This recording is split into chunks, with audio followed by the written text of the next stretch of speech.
Hello and good morning. I'm Gregory and welcome to 1 in 20 D&D.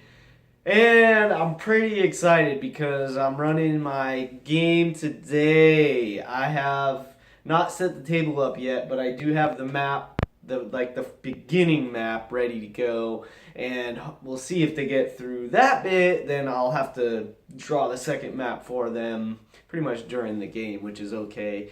What do you guys do for prep? Do you set up like way ahead of time, especially when you're at a table? I know for Roll20 is totally different. When I do Roll20, I'm setting up like a whole map and the whole encounter ahead of time. I have to input the creatures and all that kind of stuff, unless it's a random encounter, which is I don't do that too terribly often. And even if it's a random encounter, I sort of do a little bit of prep ahead of time. I rarely am like pulling a monster in right on the spot and just like throwing it at the party. Although I mean that's totally viable, and that's for sure is old school. Which reminds me, I'm going to talk a little bit about old school in a minute, but first I want to kind of finish this thought. So what do you do for prep? And for me, I've basically got a sense of the next few steps that the party's probably going to have to face. For sure, I'm comfortable with the encounter they're going to go through today, and partly because I've sort of run it already a little bit for another group that I was going to run through this whole adventure, and that sort of fell apart. But we did get to this part, so that helps. So I have a little bit of that done. I have the sort of the monster stat blocks that they're going to potentially encounter. I have that ready to go and set so that I can, make notes on those sheets and all that. So that'll help. And of course, I have some, like I said, I set the map up, so it's sitting over here to my side, so that's why I keep looking over it. I have the map set up, and I'll show you a picture of that later. But for now, I don't want to preview too much. I'm looking forward to getting that on the table, and what I'm going to do for this, I've seen other people do it, it seems to work pretty good, is I have some pieces of cardboard cut to sizes that are, roughly the right sizes, so I can cover the map and only reveal portions of it as they get to it. So that's fun. So that's a little bit of the prep before the session.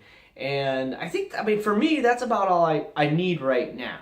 The rest is all going to be sort of spontaneous. I probably will think a little bit about how I want that. There is one NPC that they probably will encounter, or they might encounter either this session or next session. I'll probably think a little bit about how I want that character, that NPC rather, to sound and act and that sort of stuff. I have an idea, and so I'll play with that a little bit. It'll be a little bit of a nervous Nelly, I think. So we'll see how that goes. And I was thinking yesterday a little bit about like old school D&D. I asked the question or gave some thought yesterday to like different play styles, very role play heavy versus very combat heavy, versus some kind of a nice balance in the middle, which is probably what most people do. I think most games tend to be a fairly good balance of role play and combat, I imagine. I don't know. I mean, there's thousands and thousands of games going on all over the place, so who knows? So I'm kind of drawing from some of what I see online and some of what I see in my own experience and so forth. When I look at something like Dice Camera Action, for instance, with Chris Perkins as the DM, they actually don't do a whole lot of combat. They do combat for sure, although I'm kind of realizing that they do a ton of role play, and all of their stuff is theater of the mind too. So Chris isn't using any kind of battle mat or any maps or miniatures or any of that stuff. And I've actually only ever seen him do that in the few Acquisitions Incs. that they do when they're live on the stage. And even then, he only uses it very loosely. So that's a really interesting style of play for sure. Back in the day, so old school, back in the day, I started, so as far as I know and as far as the research, so everybody pretty much agrees that D&D started in 1974. It also happens to be the year I was born. Woohoo! So in 1974, D&D came out. I was born 10 years later. I started playing it seriously. I had heard about it, been a little bit exposed to it. There was a cartoon, and I got the red box, which was super cool. I had the original red box, which is really cool. Still have it, not all of it, but I have bits of it. And so I got started with old school D&D, which was the DM drew a map ahead of time and would describe what was happening. So most of what my first experiences were with D&D were very much dungeon delving. Very much dungeon delving. And that was kind of what D&D was to me for a long time. And so now when I say dungeon delving, it could have been natural caverns, it could have been like made by dwarves, mined by dwarves, something like this. It could have been any sort, catacombs or whatever. But essentially you were in a big underground maze or something like that. That's sort of how it was. And so that's what I got exposed to. And it was like the DM had their map and they would explain things, and then one person would have a piece of graph paper and draw out the map to the best of their ability so that the players had their own map. So that was kind of how we did things. And for sure, for the first, 15, 20 years of gameplay, it was mostly hack and slash. We were all about getting into combat and exploration. That's what D&D was for me for the vast majority of the time I was playing D&D, was that it was exploration and combat. And that was cool for us.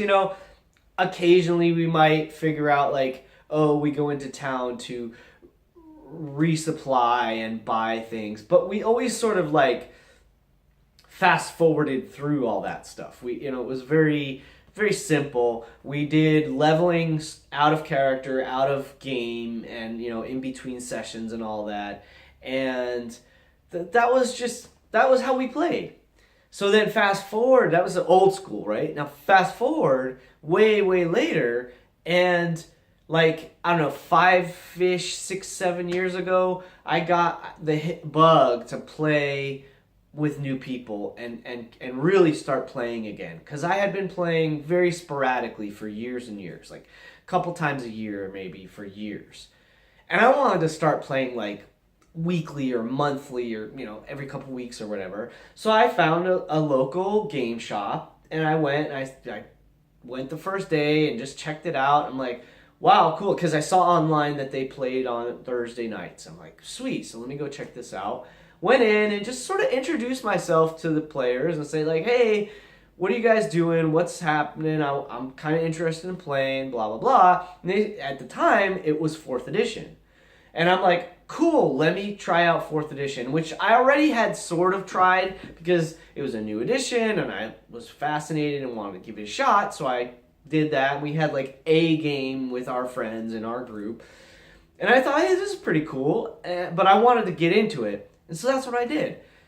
That led to a little bit more gameplay, but it was sort of like a one-shot each week. It was kind of you showed up, you played for about 4 hours, and 3 or 4 hours, and it was one long mission. Maybe there was some skill checking stuff, that kind of thing. A little bit of role playing at the beginning usually, but then it was kind of right into the meat of the adventure, which typically had 2 or 3 encounters, which were generally going to be combat encounters. And that was a session, and it was fun. There was a little bit of role playing. And then I got introduced to Critical Role, and everything changed. I started playing online on Roll20, and everything changed. So now, for me, I'm way more interested in role-playing and storytelling, and that's a lot of fun. And it has totally rejuvenated my love of D&D, which is why I started doing these videos a little while back, started recording stuff and all this kind of thing, because, man, I'm just stoked about how things are going. Storytelling, that's what D&D is all about. Creating an epic story. Next time I'll share some of mine with you. For today, that's kind of my thoughts. I thought a little bit about old school D&D and wanted to share a little bit about that with y'all. I'm excited about my game today. Of course, today's Tuesday, so looking forward to Talks Machina tonight. And as always, hey, I can't wait to see you at a table someday. Until then, keep rolling 20s.